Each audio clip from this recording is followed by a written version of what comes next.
Welcome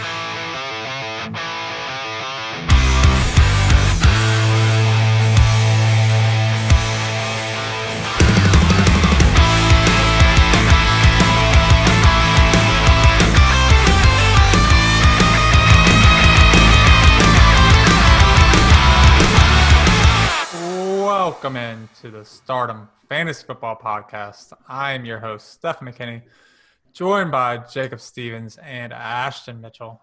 All right, guys, this is podcast 2 on the week. You guys feeling ready for it? Are you guys pumped up and ready to go? Finish up our wide receiver rankings? Oh, yeah.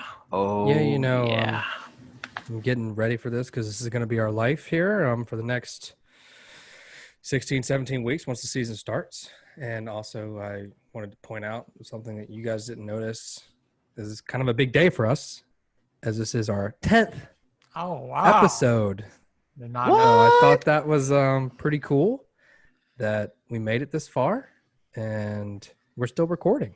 A lot of people quit, but we've got the energy. We've got the stats. Thank you to all the listeners. Stephen's Yes. mom, Jacob's wife. Yeah. And my mom. Don't worry. She's listening too. All three of you. Super supportive. We appreciate it. You keep us going. Great job, guys. Congratulations. Cheers. Cheers here. So we are going to be finishing up our wide receiver rankings today. We did our top 12 on Tuesday. We're doing our 13 through 24 today. We have one more ranking show next Tuesday with our tight ends, and then we're jumping right into the season, guys. We're actually 2 weeks away from football. It's nuts. 2 weeks away. I know it's starting to get real. We got drafts this weekend. Got more next week. So yeah, it's getting super excited.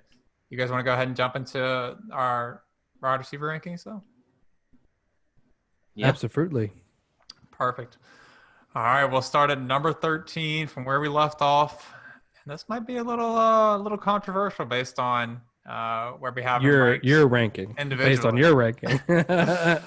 Coming in at consensus number 13 on our boards, Odell Beckham. Ashton, you got him at 18, Jacob at 14, and myself all the way up at 8. It was kind of surprising for myself when I was putting my rankings, because I had Odell last year and it was definitely not his best year. I was frustrated with him all year long. I was trying to trade him away week in and week out, trying to get anything I could for him, and nobody was biting. But he did finish as wide receiver 26 on the year last year, but his ADP is still super high. People are expecting him to bounce back this year. He's currently the 9th wide receiver off the board. What are y'all's thoughts on OBJ this year? Do you think he has a bounce back? Do you think he finally gets that connection with Baker? There's been some. I think you should start Mr. 8. Why do you think he's going to be top 8 there, Stefen? That's what I want to know. Well, I think sounds like you're hoping for the full-on bounce back to. The hunter just became the hunted in this situation. Sure. So I think what we saw last year, we saw a pretty similar target share for Odell and Jarvis Landry last year. They kind of had really, really similar targets. I think Odell had 133 and Jarvis at 136 or 137. So clearly, Baker didn't really have a favorite. He was kind of spreading the ball out a little bit more than we expected. And Jarvis just seemed to make better on his opportunity last year. But I think at the end of the day, look, Odell Beckham's one of the most talented wide receivers in the game. We saw that multiple years in New York.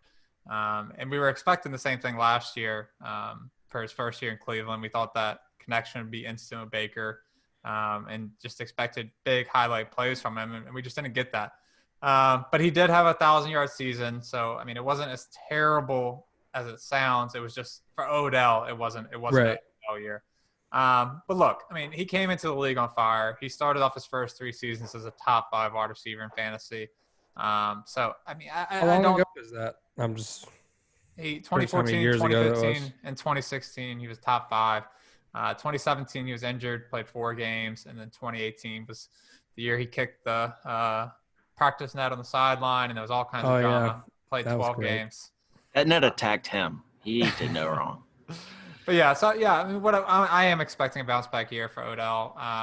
I think that the chatter of him maybe getting traded away is going to ease down once the season starts.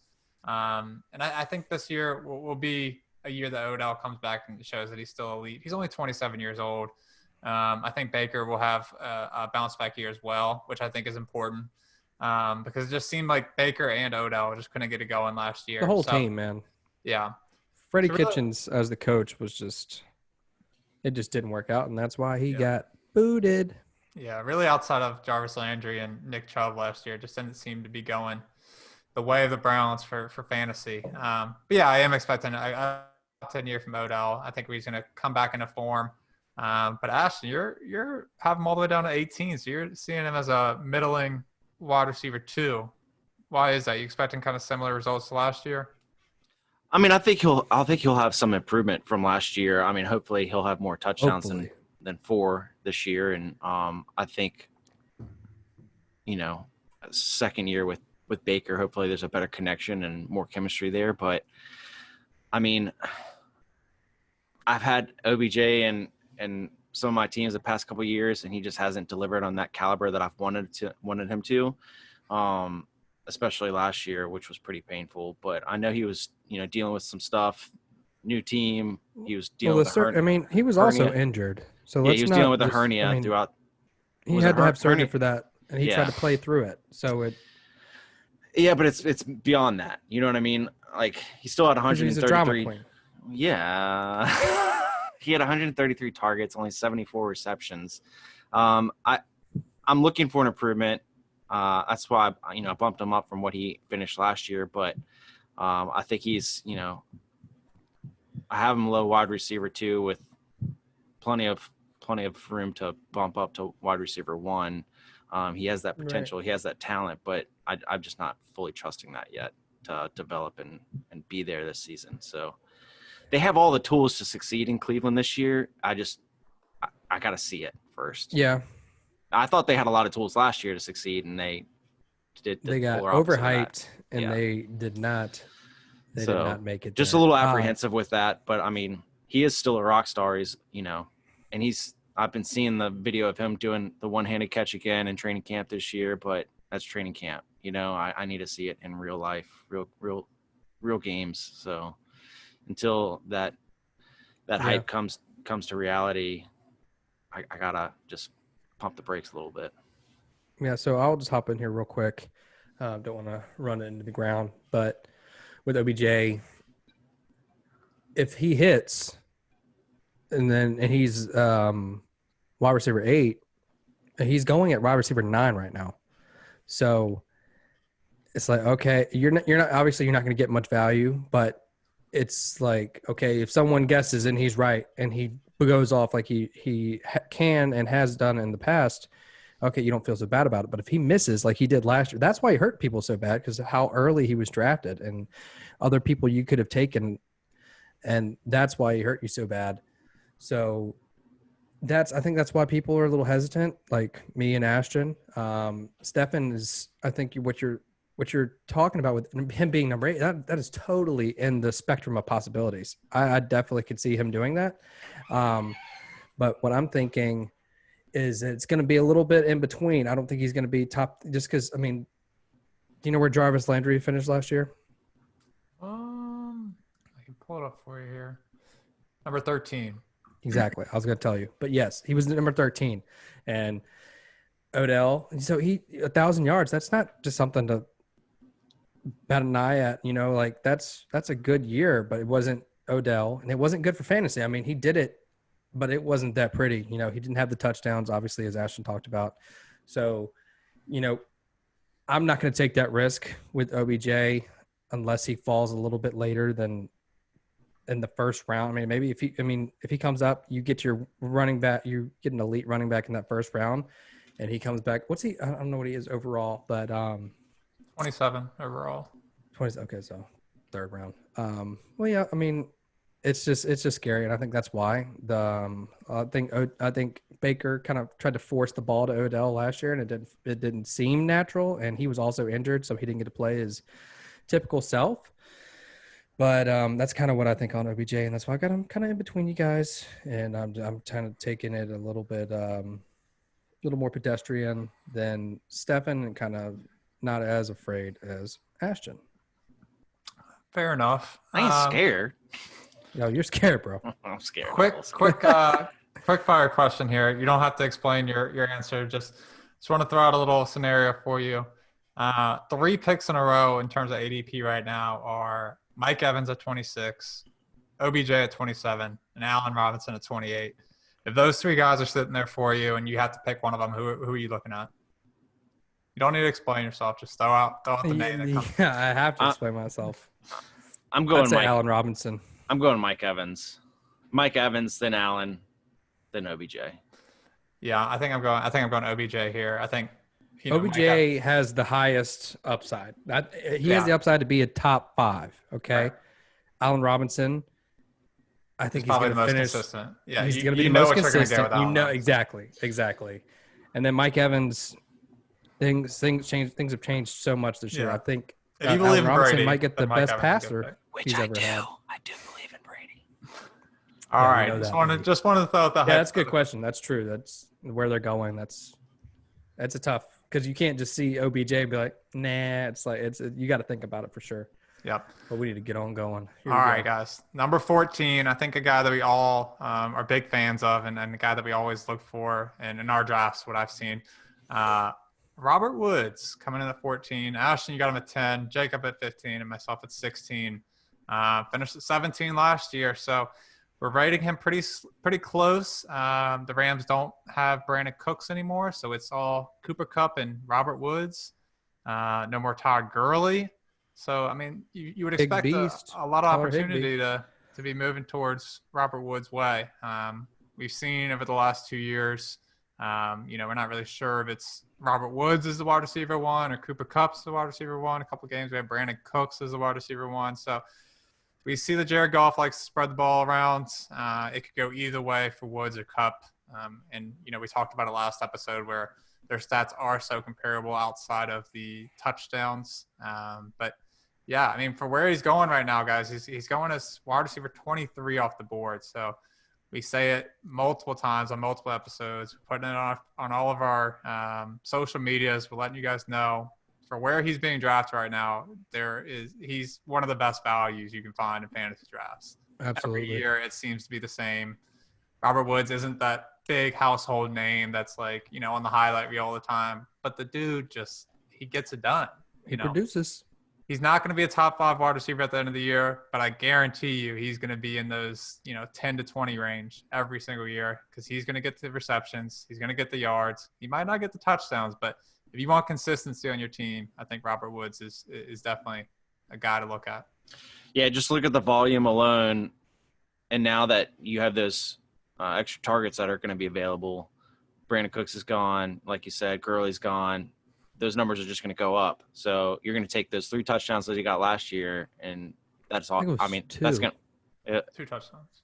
I think he had one rushing. One rushing. Yeah. So 3 total. Well, I mean, touchdowns are touchdowns. So he was.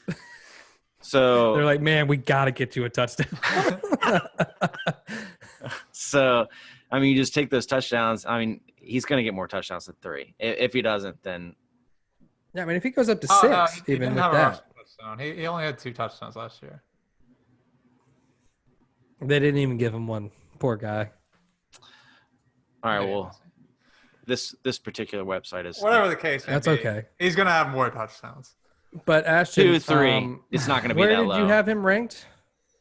I had him at 10. Yep. And you also have Kupp at 8. Kupp at 8. Mm-hmm. So yeah, I think you're feeling some passing.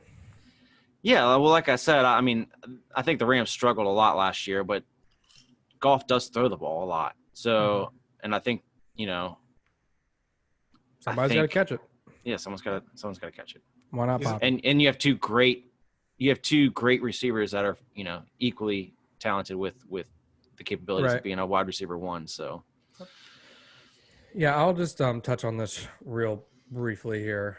It basically even goes back to our post today, and we had the conversation last episode. Stefen kind of played the game with us and tricked us and made us feel bad about ourselves when we were deciding between Robert Woods and Cooper Kupp. Kupp's going to have that upside of touchdowns, but he's going to have the inconsistency. Well, that's what he had last year anyway. So that's kind of what you're looking at. Robert Woods has kind of had that consistency over his career, and like Ashton was just talking about regression of the touchdowns kind of to the mean. Those touchdowns are going to go up for the receptions he was having, over 90 receptions and over 1,000 yards. Once again, I think with that offense, he'll be just fine as long as they can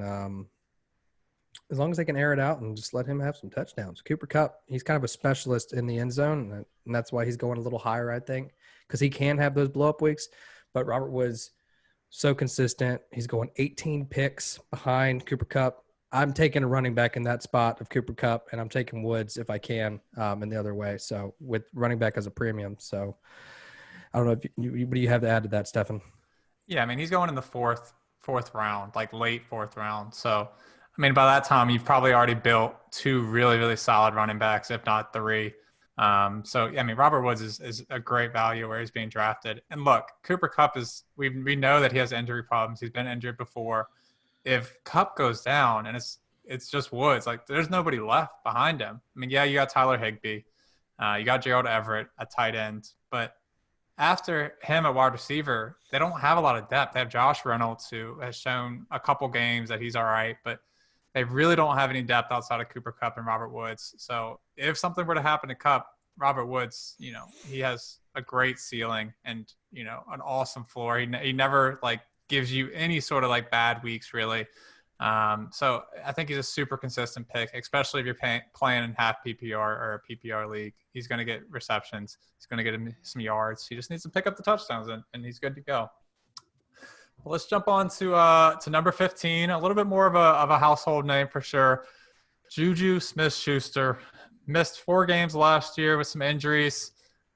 Finished as wide receiver 66, but he is still going as wide receiver 12 in terms of ADP. He's got Big Ben back. What are you guys expecting for Juju this year?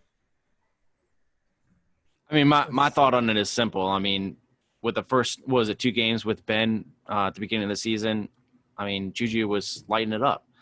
Once Big Ben went down and Helmet Head came in, I mean, it was a different ball game. So, whoa, dude, that's not cool. Too aggressive. I'm sorry. I mean, I guess it's not too. I shouldn't have said that about Myles Garrett's helmet there. I'm sorry. But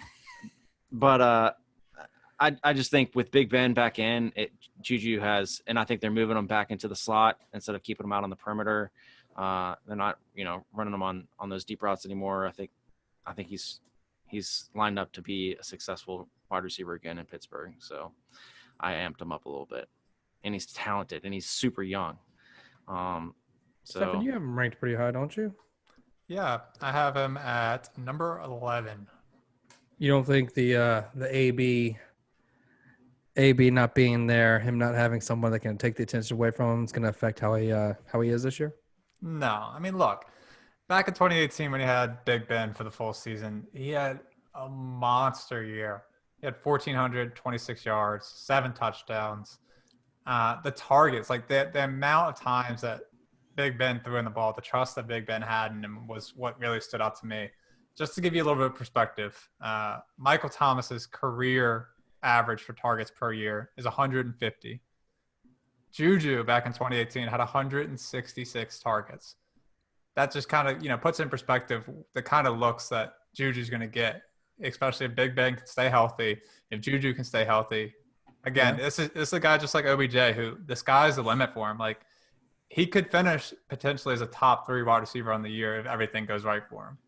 So if you're looking for that upside play, I think Juju's the guy. And I think as well, like he's the most talented wide receiver for Pittsburgh. Big Ben loves to air the ball out. People are going to say, oh, you can get more value with Deontay Johnson. You can get more value with some of these other guys. But Juju has an incredibly high ceiling, and he can, be a superstar for your fantasy team. And I mean, yeah, he's going as wide receiver 12, but I think if he stays healthy and Big Ben stays healthy, wide receiver 12 is probably his floor. Right. So I'm going to go ahead and voice the opinion of the public, which is 2 years ago he had Antonio Brown, one of the best wide receivers we've seen in the past 10 years. You know, he was elite, and Deontay Johnson and James Washington pretty much outperformed Juju last year. And why couldn't he catch or just, be better for fantasy for the cost that he was drafted in the first round last year. You know, obviously no one saw Big Ben going down, and then Duck Hodges and the helmet head, as Ashton referred to him. But the other guys, they made it work. You know, they had at least 20 more receptions than Juju. I know who's injured a little bit, but I think where he's kind of along the lines with OBJ, and it's kind of the same situation. You know, they weren't 100% in the body, but you know what they can do. Like, you can't deny Juju's stats for 100. I think it was 111 catches. Is that? Mm-hmm. That's a lot. So I think the talent's there, but like the fact that he has to be moved back to the slot to be good, it just, it just doesn't feel great when you're drafting him this high.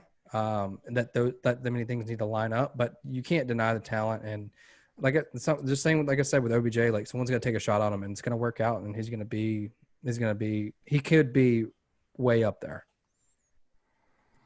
Fair enough. Let's go ahead and move on to number 16, someone we just talked about a little bit when we were comparing the people going around OBJ. Allen Robinson, wide receiver 1 for the Bears. You don't know what that quarterback situation is going to look like quite yet. We have the kind of the face-off with Mitch Trubisky and Nick Foles. Do you think one of the other kind of benefits Allen Robinson more? Does it change your perspective on him based on who is the starter there? What are y'all's thoughts? Yes. I heard Foles was inches in front of Trubisky, which actually is kind of terrifying because how Trubisky has been over the past couple of years in Chicago. But I think we talked about this before. Allen Robinson has been able to do it with Mitch. He hasn't really been a great passing QB. And he's just been able to, I'm trying to think of how many years he's been in the league, but he's just been putting up numbers steadily as he goes there in Chicago. So honestly, it doesn't matter to me who's passing because, oh shoot, where did he finish last year? I don't know if anyone got the stats. Number 11? Obviously we're 11, yep. With that abysmal team and how Mitch played last year, that's amazing. So I think Nick Foles, if he's on, he's got the magic going. He's going to be he might be one of the best passers he's had in his career for Allen Robinson, but I don't think either way it's going to affect him. I think he's just going to be a top 12. He's going to be late fringe wide receiver 1 or wide receiver high-end wide receiver 2. Yeah, I think it does make a difference. And I don't necessarily believe, Nick Foles is inches in front of Mitch Trubisky. You think it's miles? I just think that's in-house morale control, and I think they're just trying to keep the competition tight. Yeah, you don't want to diminish one QB this early into the season just in the, chance. You want to keep it competitive. But I do trust that Nick Foles is probably the best quarterback in that situation, and I think that's going to amp up more opportunity for Allen Robinson. Allen Robinson had 154 targets last year, 98 receptions, 7 touchdowns. Now it's not Nick Foles. So you bring in a better QB, I think that's just going to bump it up a little bit. So I naturally have him. I think the biggest thing with that is a better quarterback, and the consistent play from Allen Robinson with a better quarterback is only going to provide better numbers. So. And who else is there behind him? Anthony Miller? Is that Taylor Gabriel? Yeah. Taylor Gabriel. Okay. He's pretty good. Jimmy Graham. Not good. Cole Kmet, the rookie. Not good this year. What do you think, Steven? What are your Look, thoughts? I think Mitch is going to be the starter going into the season. I think there's going to be chit chat, that they're still competing and that kind of thing, but they have too much capital in Mitch not to really see it, like to see it out. See it till his rookie deal is all yeah, the way up. they're gonna get every drop ounce of him of his. to see if he has what it takes. Because I mean, they literally drafted him as a number 2 overall pick. So I mean, guys, like I don't think you understand how much value it is to take a quarterback at number 2. Like you're basing your franchise on that guy. You're trusting that's your guy going forward for at least a few years. So I do think Mitch is going to go into the season as a starter. How long he'll remain the starter, who knows? But look, last season really wasn't that much worse than the season before when the Bears were competitive. So the yards are pretty similar. They're less than 100 yards difference. Really, the only big difference was, I guess, his decision-making. He had 24 touchdowns in 2018 compared to 2019. He had 17.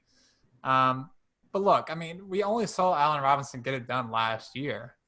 The arguably better year in 2018, he didn't have a great year. He had 754 yards and 4 touchdowns. He did miss 3 games, but Allen Robinson, to me, I don't know. You had some injuries last year with some of those guys we just talked about with Anthony Miller and Taylor Gabriel. I don't know if that's really what kind of gave that boost to Allen Robinson or not. But last year, Allen Robinson just seemed to get it done every single week. He gave you consistent production. It does worry me a little bit with Anthony Miller. I think Anthony Miller is a sneaky value pick later in rounds just based on where he's going. I think he can give you some good production. And he can be on your bench and you can plug him in if you see that production actually happening. But for Allen Robinson, I think he's a more risky pick just based on the quarterback situation. But if you're going to ride on recency bias and what happened last year, he should be consistent for you. But let's move on to number 17, Ashton. I know we talked in one of our first couple episodes when we're talking studs, and you think this guy's going to be the guy. Your stud. Calvin Ridley, the number 2 to Julio in Atlanta. What is it about this year that's going to be Calvin Ridley's year? Why is he going to break out this year? I think he has wide receiver 1 talent. And I think on a team that's going to pass as much as the Falcons do, of course you got Julio Jones. I'm not taking anything away from Julio Jones, but even with Julio there, I kind of look at it as another.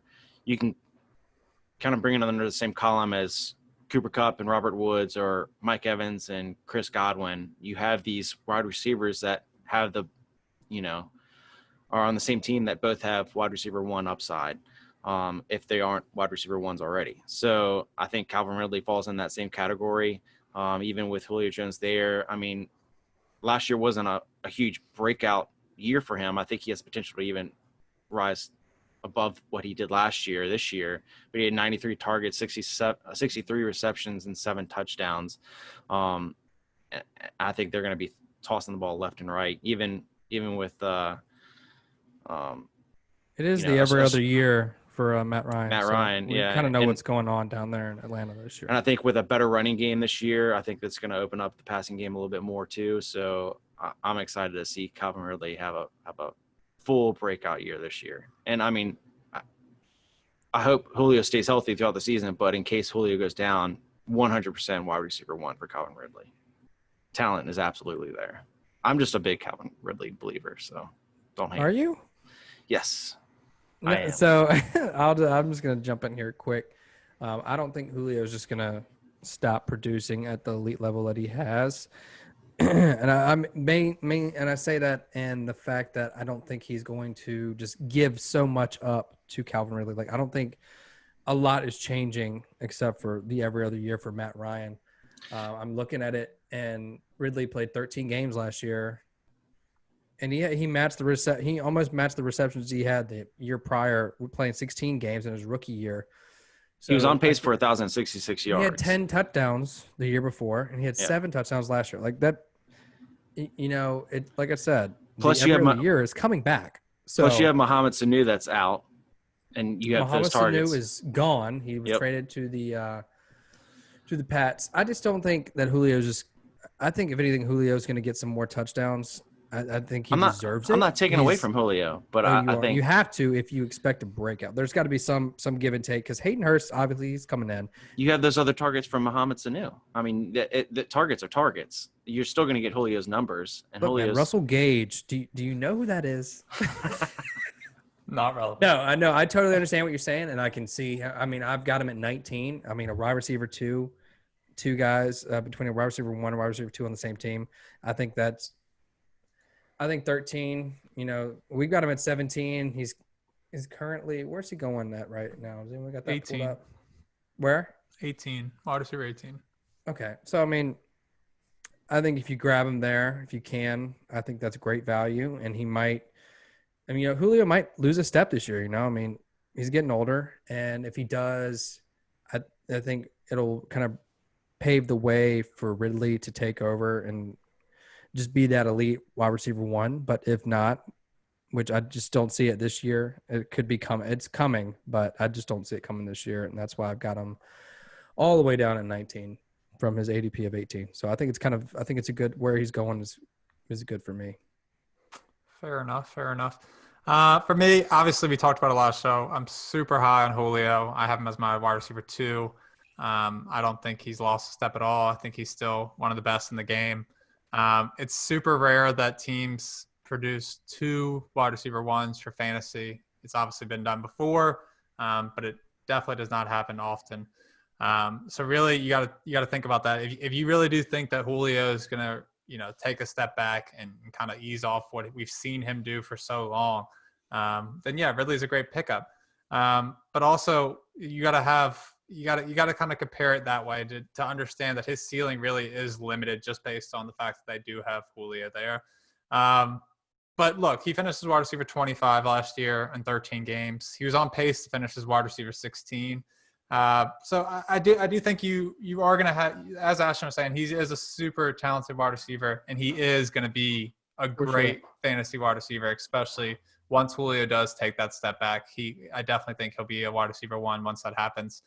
If you play in a dynasty league, I think that's a fantastic. Oh yeah, Ridley's definitely the pick there. Yeah, but look, where we're at right now, the situation that we're in, if you're just doing a standard redraft league, I don't know that Riley Ridley really has, you know, the upside to be elite. But it depends on kind of where you're drafting. If you have a guy that, you know, is that up and down guy, maybe an OBJ or a Cooper Kupp or someone like that who's a little bit more risky, I think Ridley's going to be consistent. I think, again, he's going to have a high touchdown output. The yards might not be there yet. I think he might break 1,000 yards this year.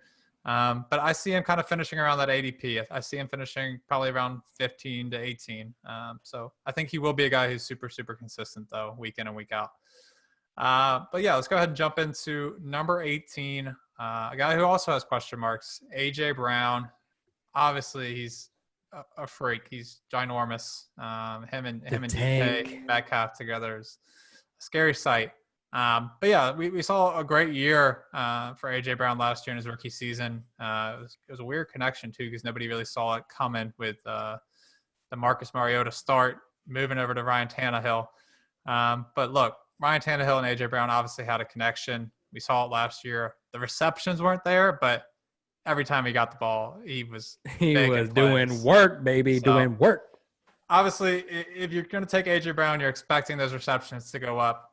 But if he's going to be around that same reception mark, he just can't sustain the production he had last year. He finished as wide receiver 15 last year, which I think was, you know, the best possible outcome for him based on the amount of receptions that he did have. But what are y'all's expectations for him moving forward into year 2? I'll jump in here because he was one of my studs for this year. And basically the way I'm looking at it is he's going to be a target hog. He's going to – obviously he didn't get that many last year, but at the same time, Marcus Mariota started how many games? Was it 6 or 7? Something like that? I don't think it was very many. It was at least 6 games. I'm pretty darn sure that before Ryan Tannehill took over. And that connection, I mean, I'm looking at his stat lines here, and it was ridiculous. If he didn't have 100 yards, he had 2 touchdowns. He had a touchdown the connection was just there. He started a little. I mean, he had 100 yards in his first game on 3 receptions. So it's like he's gonna make his receptions worth it and provide a lot of points for certain weeks. But that's kind of what you're looking at. He started 11. He only started 11 of the 16 games as well. It was his rookie year. I mean, come on. The guy's a tank. He was a rookie. I think that connection with Tannehill is going to even be better. The Titans doubled down and gave Tannehill the money. So, I mean, 20 yards per reception. Yeah, that's a little crazy. I'm expecting that to fall back a little bit. But there's no question. I mean, behind him, Jonnu Smith. Corey Davis. Do we even entertain Corey Davis anymore? Derrick Henry's not going to be catching the ball, so the targets are going to be there. He only ended up with 84 last year. The offense runs through Derrick Henry, but they're going to be able to throw the ball this year. I think they're going to be in a lot more winning game scripts than they were last year, where it was a little bit closer. I think Tannehill is going to kind of bring it, and that's why I expect him to be a stud, and that's why I like him so much, because he is a stud.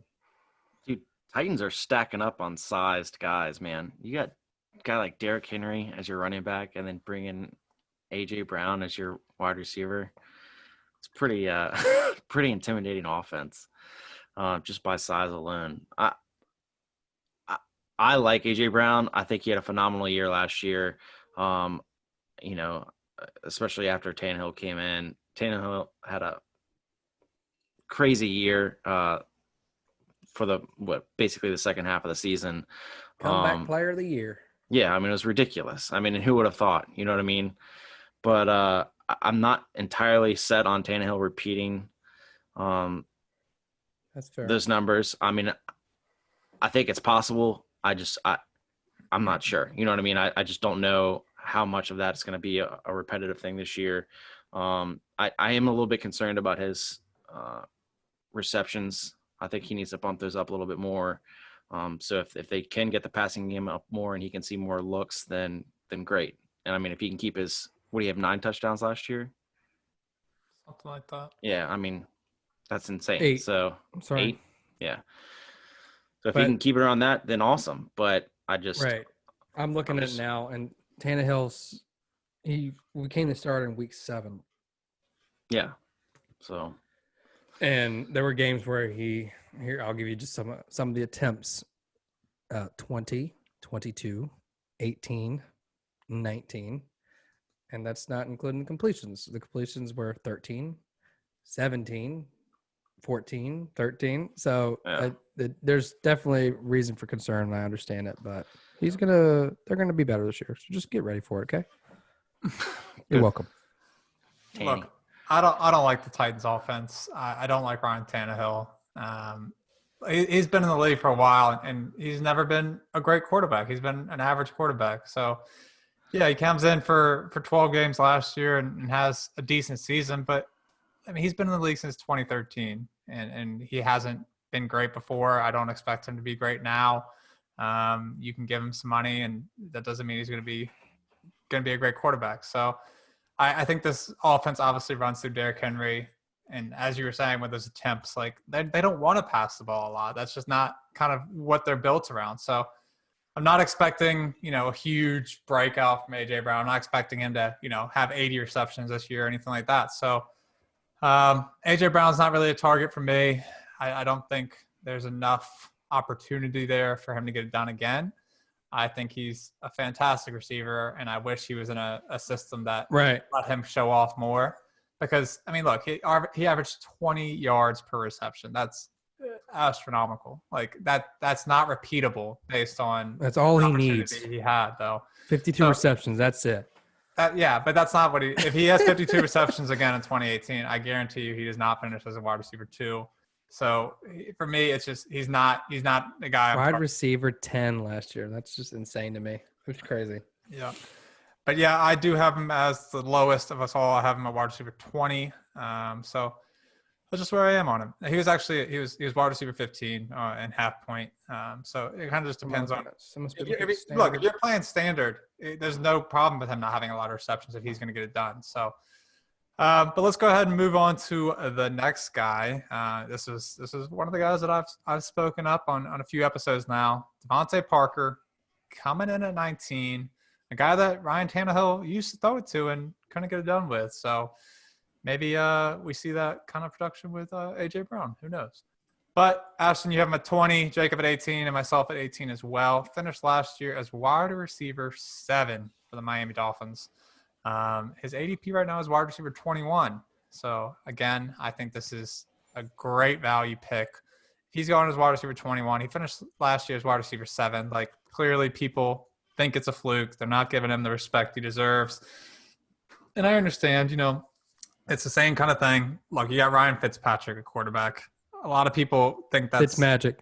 Make a joke out of that. Like, okay, they can't support a wide receiver 1. But, dude, Ryan Fitzpatrick has weeks where he goes out there and balls out. Like, he finishes a QB1 sometimes. Like, it's crazy these weeks that he has. So, I think Devontae Parker – we saw last year Devontae Parker was just super, super good, like, every single week, especially towards the back half of the season. But – I expect him to get it done. I mean, the other wide receivers there are opting out. Like, it's basically just Devontae Preston Williams. Yeah. Preston Williams, yeah. He's back from his ACL. Mike Gesicki, I mean, it's go time. Yeah, but Devontae Parker is clearly the most talented guy in the lot. I'm looking for Devontae Parker in all drafts.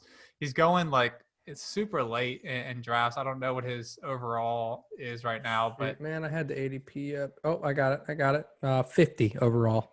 Yeah, and that's great. And I've seen him when we're doing drafts on ESPN. I think he's going even later. I think so too. ESPN is a little delayed.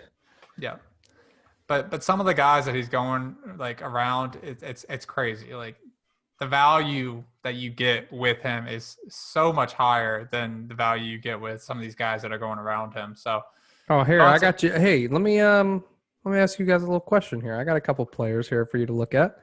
Who's going around him? Sure. Okay. Stefen, this one's specifically for you. Okay. Keenan Allen is going 49 right before him. Who would you take? Keenan Allen or Devontae Parker? Well, I have Devontae Parker at 18 and Keenan Allen 19. And also Keenan Allen finished as wide receiver 8 last year and Parker at 7. So I'll take Devontae Parker. Obviously with the Hall of Fame quarterback, but we don't need to get into that. How about you, Ashton? Who would you take there? Keenan Allen or Devontae Parker? I have Devontae at 20 and Keenan at 24, so I'm taking Devontae. How about DJ Shark? I take DJ Shark. I'll take Parker easy there. Robert Woods. I have Shark at 19. Oh, Woods, 100%. Woods. So Woods is going 7 picks past Devontae Parker. So yeah, I'll take Woods. It's kind of interesting. Woods at 10, so throw it out there. All right. Do you have anything to say about Parker? I like him. I really just kind of agree with everything you just said. Only question is, when is Tua coming? And kind of that, just bridging that gap from Fitzmagic, slinging it, kind of Jameis style. But then Tua, I mean, he's been hailed as a great passer. It's just kind of, hopefully they build that connection with practice and however many reps Tua gets. I know they said they've been easing him in, but other than that, Devontae Parker, he was drafted to be good, and he's finally kind of coming into his groove, I think. So I'm excited for him. And it's a value, like you said. So, yeah. Yeah, I agree. I mean, if I knew the magic of Fitzpatrick was staying in the whole season, it'd be a different story, but you don't know if that's the case. So exactly. Yeah, plus, you mentioned it before, there are ups and downs with everyone. Fitzpatrick, so it's just a little Yep. Yeah, but he balls out, just like you said. It's not always consistent. Right. Yeah, I mean, I'm honestly fine with either one of them. If Fitzpatrick plays 6 games and they choose it's time for Tua, I'm fine. Like I love Tua. I think he's going to have a great career as long as he can bounce back from that injury. But I mean, before that injury, Tua was being hailed as the next superstar in the NFL. So I wouldn't write that off just because he's going to be a rookie. So and I don't think they had the running back core to really rely on the run. So I am What are you expecting talking about? Jordan Howard? Matt Breida? No, that's not it. So yeah, I am expecting another great year for Devontae Parker. But let's jump on in to number 20, DJ the Shark Chark. What do you guys think of DJ Chark? I know, Jacob, you love a little bit of Minshew. So I really do. high I'm you a high big on fan. DJ Chark? I am, and it is because of Minshew. Minshew was he controlled the ball well, and he was one of the most accurate passers downfield, and that's kind of where DJ Shark was elite, and that's kind of where he provided some value and where he was able to get some points on a very abysmal team, obviously. But he finished as wide receiver 16. I think I've got him at 21. So, like, I think there's more room for him to get to be better than that, where he's getting drafted currently.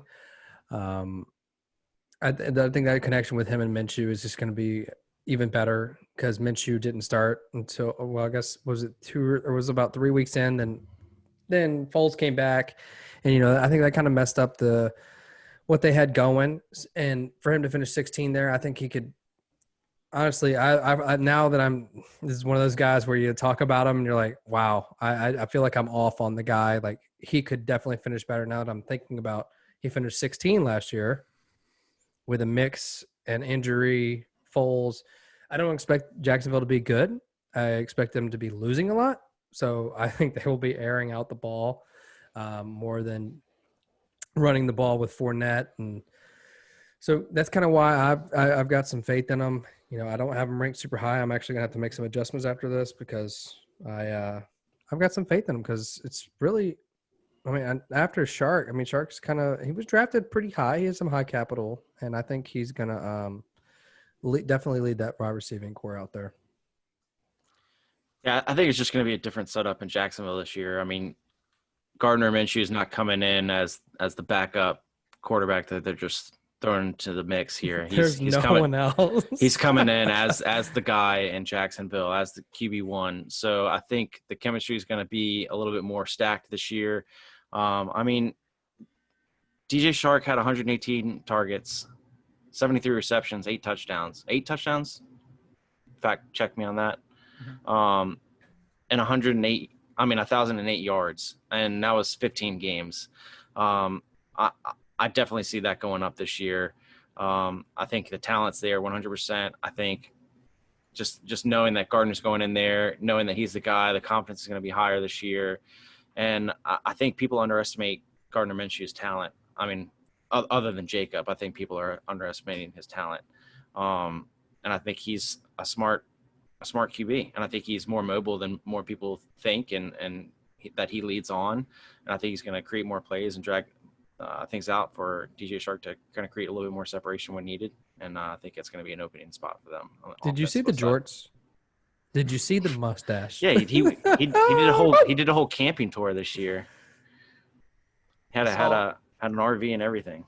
I saw something come out that said if you draft Gardner Minshew in your drafts, that they have partnered up with Bud Light to give you Bud Light for free for a year. Like, you're entered into a contest to get Bud Light free for a year. So if you draft I'll be entering Gardner Minshew. So many lineups.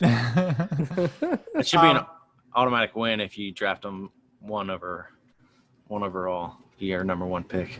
I'm ready for this next player. Well, I'm going to give a little analysis on Chark real quick. I do like DJ Chark. I think he was a little up and down last year. Just for reference, he had 6 games of 15-plus fantasy points, but he also had 8 games with less than 9. So that was Foles. That was Foles' fault. You can blame it on what you want to blame it on. It did worry me that We will. It's Foles. It's Foles. They went ahead and drafted a wide receiver in the 2nd round. So I don't know how much faith they have in DJ Chark. They still do have D.D. Westbrook. They do have a couple other options there. We'll see. It seemed like Gardner Minshew wanted to make DJ Chark his guy. So if you believe in the mustache, DJ Chark could have a really good year. Who'd they draft? Was it Chenault? Yeah, Laviska Chenault. Laviska. That's a pretty cool name. Yeah, who a lot of people were a lot higher on than where he went. So We'll have to see how he shakes out in Jacksonville. We'll have to see, what kind of role he has going into that offense. But yeah, let's go ahead and jump on to the next guy.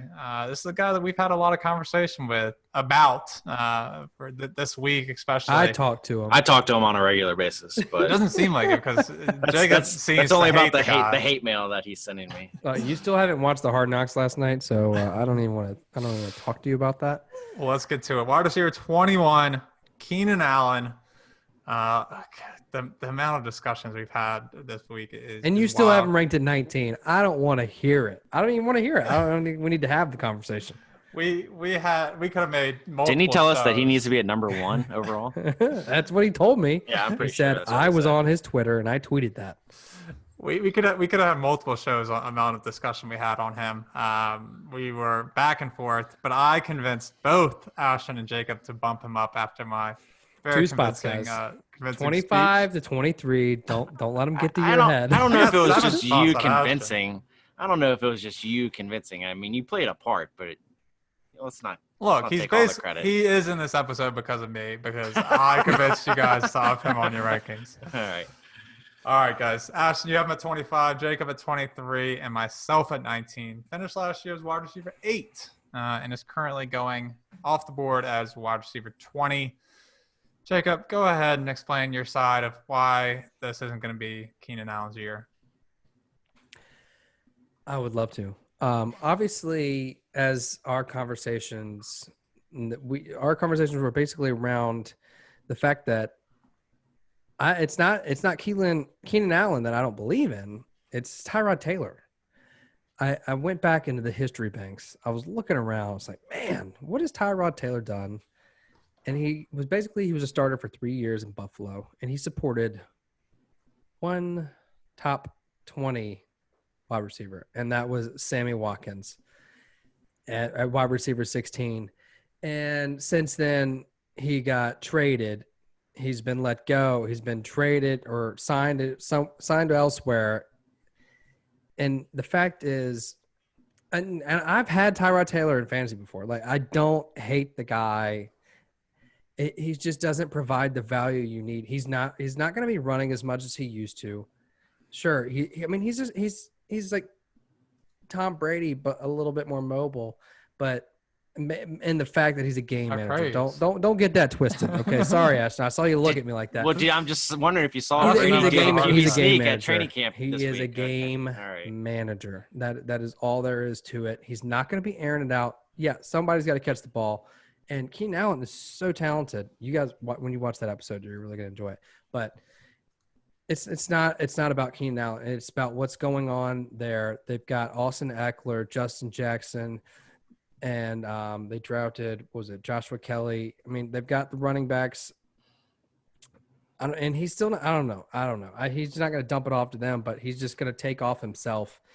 It's just not looking good for him to get the targets he needs to really be elite. And there's just no way he's going to be top 12 to me, based on just kind of what Tyrod Taylor has done over his entire career and the career of being a backup or getting shuttled to backup, which is exactly what's going to happen midway through this year when Justin Herbert kind of comes in and takes over.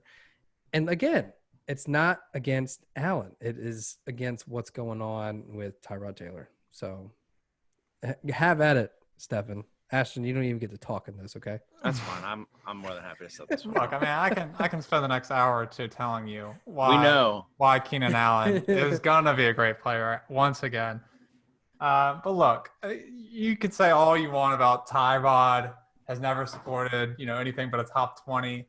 Look, you 16 was the highest. Okay, yeah, okay. His best year ever.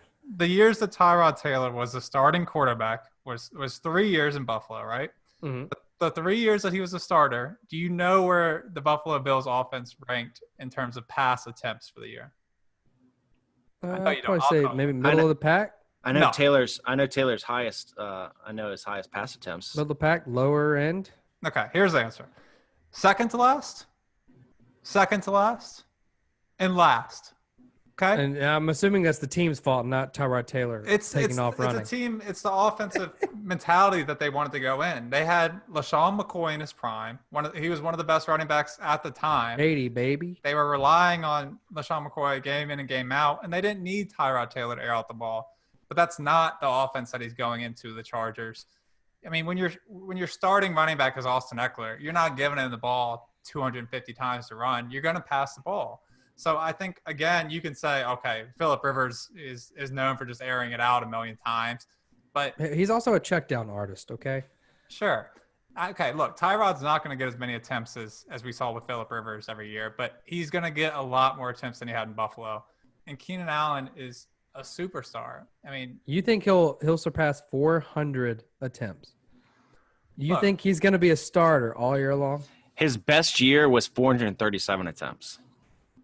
And last year the Chargers they had 597 attempts. But I guess that's really not the question because I don't think Tyrod Taylor. Do you think Tyrod Taylor's going to be a starter all year long, Stefen?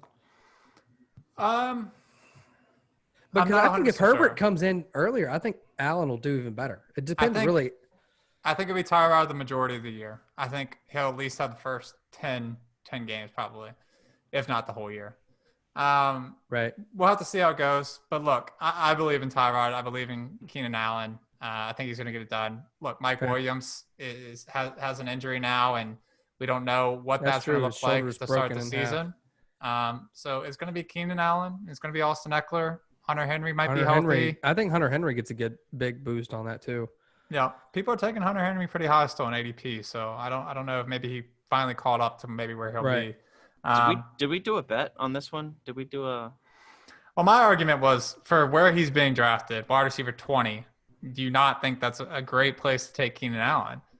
So my whole bet was, look, I guarantee he'll finish better than his ADP.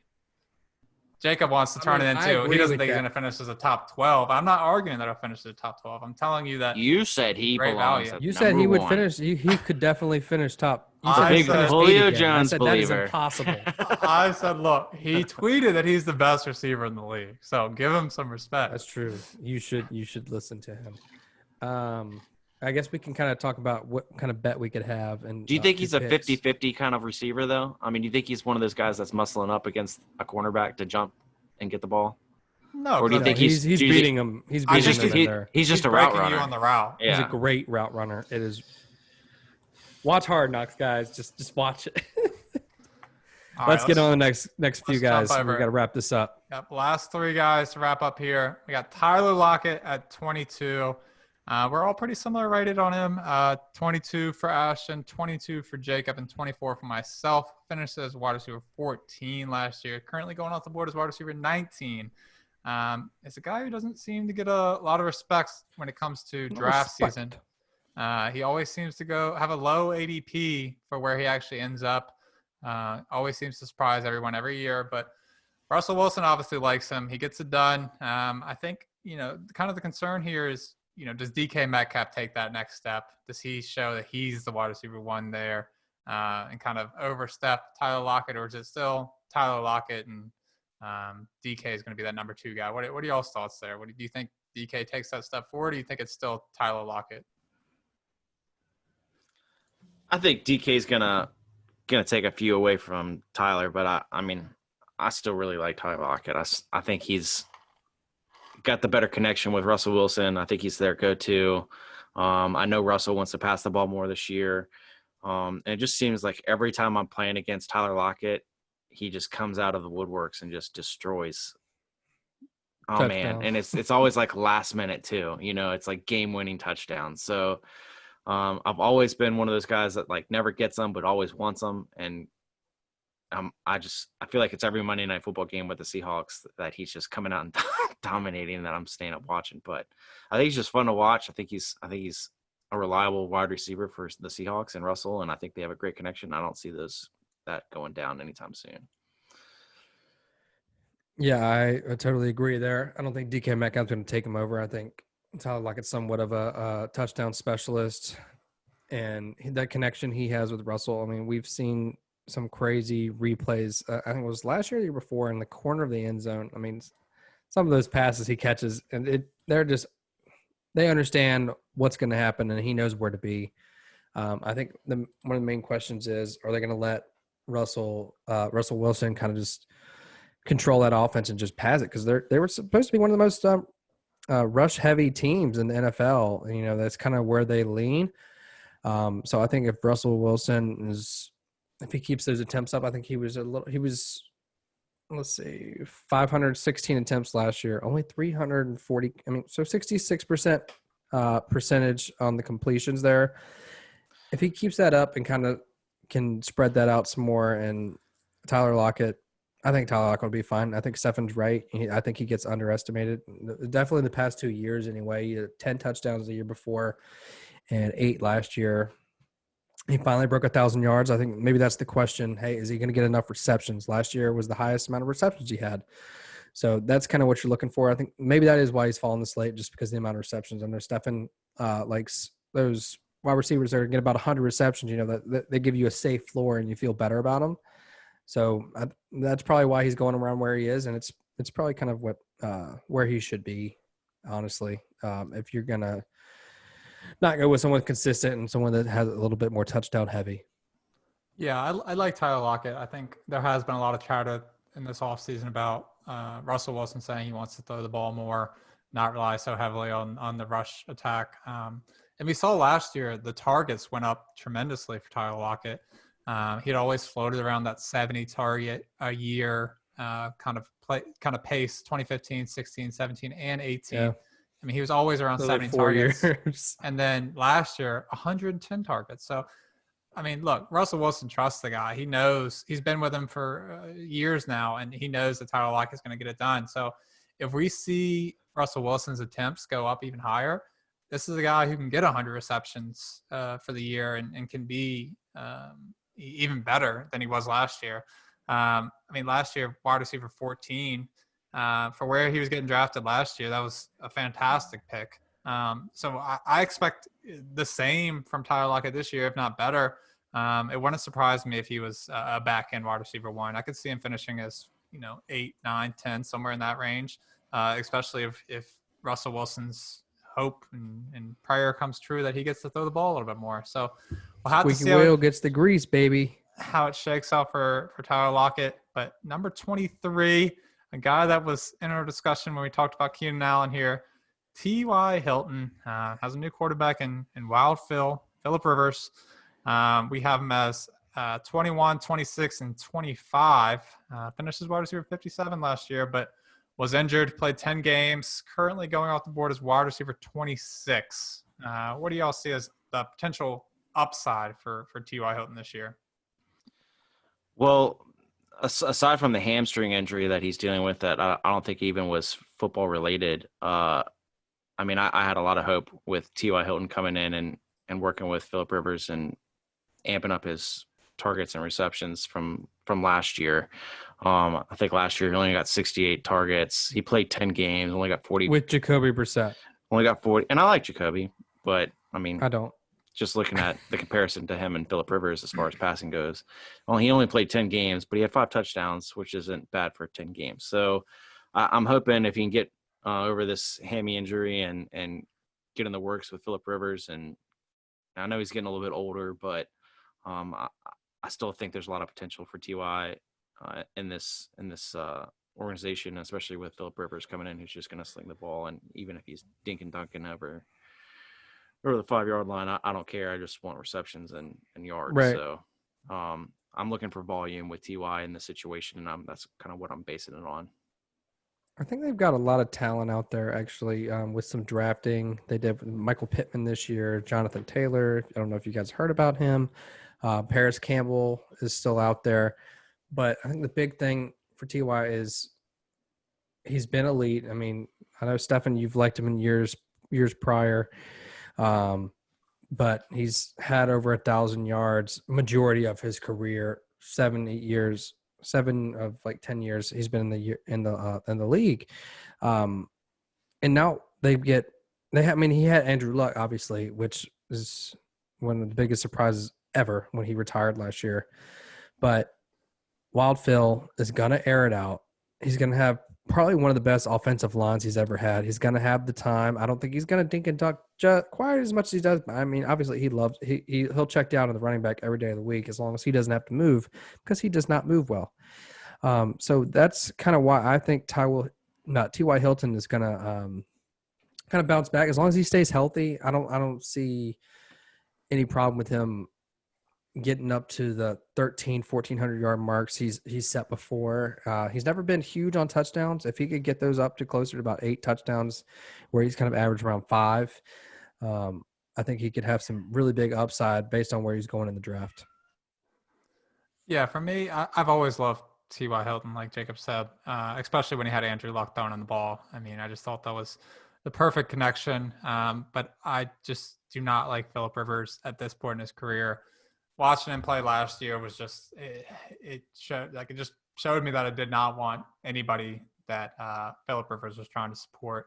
He just looked terrible to me. I don't think he still has, what he thinks. I mean, he's obviously a Hall of Fame quarterback at the end of the day, but he's just not the same quarterback he was. T.Y. Hilton's getting a little older. He's 30 now. He's always relied heavily on his speed. And with a hamstring issue, who knows what we're going to see with T.Y. Hilton this year. So I think they're going to rely heavily on Jonathan Taylor. They're going to rely on that run game, take advantage of that offensive line they do have. So T.Y. Hilton is not a guy for probably the first time ever that I'm looking at in drafts. He's not really exciting to me with Phillip Rivers throwing in the ball. But if you think Phillip Rivers is going to be, airing it out like he was for LA, then I mean T.Y. Hilton could have a great season and a really bounce back year. And he'd be a great value where he's being drafted as wide receiver 26. So would you take him how would you feel if you had him as your wide receiver 3? Oh, I feel great. I'll take him as my wide receiver 3. If he's my first wide receiver off the bench, I'm fine with that. Because I know he has a great upside. Like if you believe in T.Y. Hilton, then he's a great person to have as your best bench player, basically. But let's get on to the next guy, a younger guy. Courtland Sutton had a great year last year with Drew Lock, finished as wide receiver 19, which I don't think a lot of people expected with Drew Lock as the starting quarterback. He's being drafted as wide receiver 17. None of us have him that high. Ashton at 26, Jacob at 24, myself at 22. What are your thoughts for Courtland Sutton with this second year with Drew Lock? He's actually gaining a little bit of steam with me. I'm watching. I've been listening. I've been listening to some other podcasts. Been watching some shows, and he keeps coming up. And kind of, I know he made some crazy catches last year, and it seems this is another situation where it's not really questioning the talent. It's wondering how that game script's going to go. If he's going to get those, if those targets are going to stay up. He had 125 targets last year and 72 receptions and broke 1,100 yards, 6 touchdowns. I mean, that's why he ended up as wide receiver 19. So I think what you're kind of looking at is he's not going to have big blow up games. I don't think he had a game over 6. Let me see what kind of points we're looking at here. Yeah. He broke 15 points twice or 3 times last year of all the games. So he's going to be one of those guys that's a little bit more consistent. But he's going to have points for you every week. I'd say he'd be a decent wide receiver 2 or 3 as well. And that's kind of where he's going, where he is. And it's really based on Drew Lock taking a step forward. Yeah, I mean, second year Drew Lock. I think with Jerry Jeudy coming in the mix here, plus they're bringing in Melvin Gordon. I'm kind of curious to see how this offense really rolls out this year. And I think Jerry Jeudy is going to come in and take a decent amount of targets away from Courtland Sutton. I really like Courtland Sutton. I think he's talented, but I'm just a little concerned with the whole operation of this offense this year. I think they might rely a little bit more on the running game, obviously with Melvin Gordon in the mix. So I kind of just bumped the numbers down a little bit on Courtland, and I think he still has a higher ceiling, but I'm just kind of relying on the floor right now. Yeah, for me, I love Courtland Sutton's talent. I think he's a fantastic wide receiver, but Jerry Jeudy is arguably the most NFL-ready wide receiver we've seen in quite some time. I think he's going to step in and be an impact player right away. And the surprise to me was that, the Broncos drafted 3 wide receivers this year in the draft and 2 with their first 2 picks, round 1 and round 2. So clearly, they're trying to build more depth at wide receiver. They took Deshaun Hamilton really early a couple years back and just didn't seem to work out with him. But look, I don't know what that target situation is going to look like for Courtland Sutton this year. Last year, he had a great year, but he didn't really have a lot to compete with. I mean, basically, it was just him and Noah Fant out there as receiving options.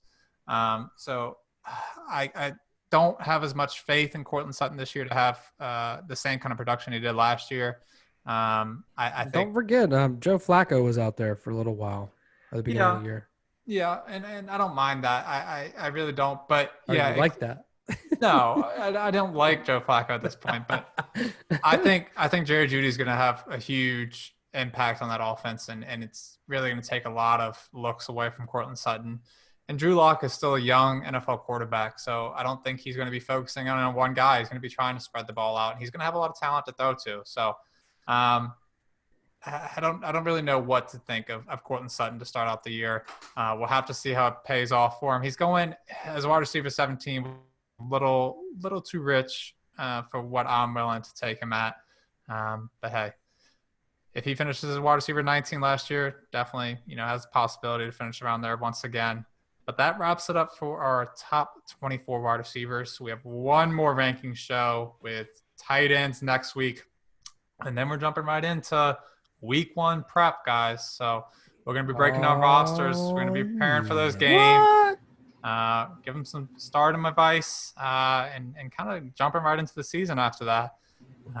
Getting very, very close to the NFL season. But if you guys don't have anything else, that wraps it up for me. Make sure to check out all of our socials, Facebook, Instagram, Twitter. We're available on Spotify and Apple Podcasts as well as YouTube. But that's it. See you guys next week. For sure. Bye, guys. Send in any questions. Don't forget. I'm actually helping out my sister's boyfriend with the draft. You have any draft questions, feel free to reach out.